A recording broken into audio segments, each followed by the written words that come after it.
Nehemiyas, 13 kabanata. Nang araw na yaon ay bumasa sila sa aklat ni Moises, sa pakinig ng bayan. At dooy nasumpungang nakasulat, na ang Amonita at Moabita ay huwag papasok sa kapulungan ng Diyos magpakailanman.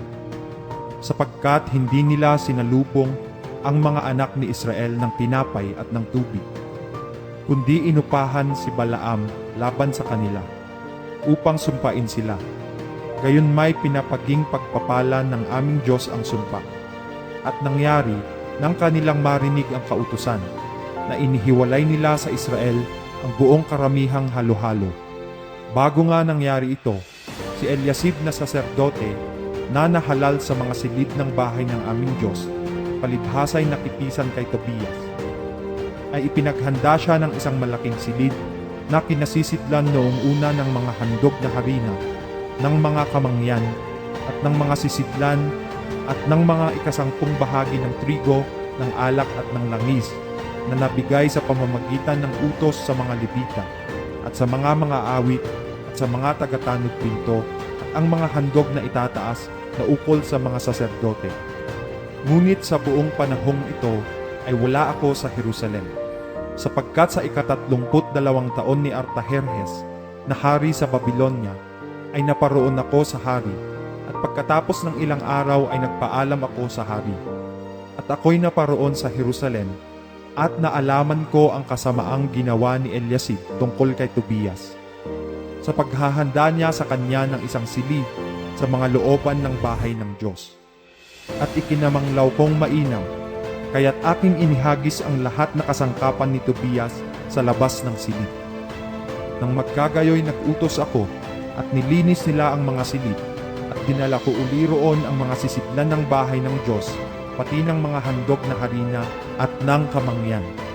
At nahalata ko na ang mga bahagi ng mga Levita ay hindi nangabigay sa kanila, na anupat ang mga Levita at ang mga awit na nagsisigawa ng gawain ay nangagsitakas bawat isa sa kani-kaniyang bukid. Nang magkagayoy nakipagtalo ako sa mga pinuno at sinabi ko, bakit pinabayaan ang bahay ng Diyos? At pinisan ko sila at inilagay sa kanilang kalagayan.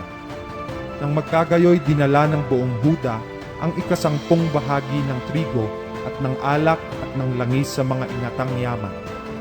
At ginawa kong mga taga-ingat yaman sa mga ingatang yaman si Selemiyas na saserdote, at si Sadok na kalihim, at sa mga Levita si Pedayas, at kasunod nila ay si Hanan na anak ni Zakkur, na anak ni Mataniyas, sapagkat sila'y nangabilang na tapat, at ang kanilang mga katungkulan ay magbahagi sa kanilang mga kapatid.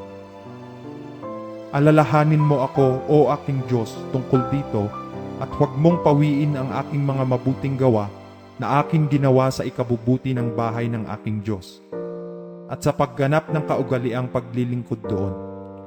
Nang mga araw na yaon, ay nakita ko sa Huda ang ilang nagpipisa sa mga upasan sa Sabat, at nagdadala ng mga uhay, at nangasasakay sa mga asno, gaya naman ng alak, mga ubas, at mga higos, at lahat na sari-saring pasan, na kanilang ipinapasok sa Jerusalem sa araw ng Sabat. At ako'y nagpatutuo laban sa kanila sa kaarawan na kanilang ipinagbibili ang mga pagkain. Dooy nagsisitahan naman ang mga taga-Tiro na nangagpapasok ng isda at ng sari-saring kalakal at nangagbibili sa Sabat sa mga anak ni Huda at sa Jerusalem.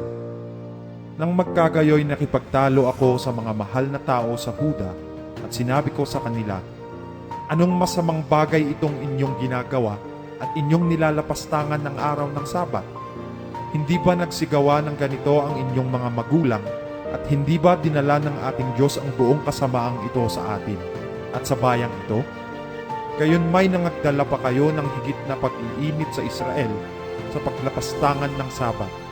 At nangyari na nang ang pintuang bayan ng Jerusalem ay magpasimulang magdilim bago dumating ang Sabat, aking iniutos na ang mga pintuan ay sarhan, at iniutos ko na huwag nilang buksan hanggang sa makaraan ang Sabat. At ang ilan sa aking mga lingkod ay inilagay ko sa mga pintuang bayan upang walang maipasok na pasan sa araw ng Sabat. Sa gayoy ang mga mangangalakal at manininda ng sari-saring kalakal ay nangatigil sa labas ng Jerusalem na minsan o makalawa. Nang magkagayoy nagpatotoo ako laban sa kanila at nagsabi sa kanila, "Bakit nagsisitigil kayo sa may kuta? Kung kayo'y magsigawa uli ng ganyan, aking pagbubuhatan ng kamay kayo." Mula ng panahong yaon ay hindi na sila naparoon pa ng Sabat. At ako'y nag-utos sa mga Levita na sila'y magpakalinis at sila'y magsiparoon at ingatan ang mga pintuang bayan upang ipangilin ang araw ng Sabat. Alalahanin mo ako, O aking Diyos, dito man at kahabagan mo ako ayon sa kalakhan ng iyong kaawaan. Nang mga araw na mangyaon ay nakita ko ang mga Hudyo na nangag-aasawa sa mga babae ng Asdod, ng Amon at ng Moab. At ang kanilang mga anak ay nagsasalita ng kalahati sa wikang Asdod at hindi makapagsalita ng wikang Hudyo, kundi ayon sa wika ng bawat bayan. At ako'y nakipagtalo sa kanila at sinumpa ko sila at sinaktan ko ang iba sa kanila at sinabunutan ko sila at pinasumpa ko sila sa pamamagitan ng Diyos na sinasabi ko, "Kayo'y huwag magbibigay ng inyong mga anak na babae na maging asawa sa kanilang mga anak na lalaki, na magsisikuha man ng kanilang mga anak na babae sa ganang inyong mga anak na lalaki o sa inyong sarili." Hindi ba nagkasala si Salomon na hari sa Israel sa pamamagitan ng mga bagay na ito? Gayunman sa gitna ng maraming bansa ay walang haring gaya niya, at siya'y minahal ng kanyang Diyos at ginawa siyang hari ng Diyos sa buong Israel. Gayon may pinapagkasala rin siya ng mga babaeng taga-ibang lupa. Didinggin nga ba namin kayo na inyong gawin ang lahat na malaking kasamaang ito, na sumalangsang laban sa ating Diyos sa pag-aasawa sa mga babaeng taga-ibang lupa? At isa sa mga anak ni Hoyada, na anak ni Eliasib, na dakilang saserdote, ay manugang ni Sanbalat at Horonita, kaya't aking pinalayas siya sa akin. Alalahanin mo sila, O Diyos ko, sapagkat kanilang dinumhan ang pagkasaserdote at ang tipan ng pagkasaserdote at ng sa mga Levita.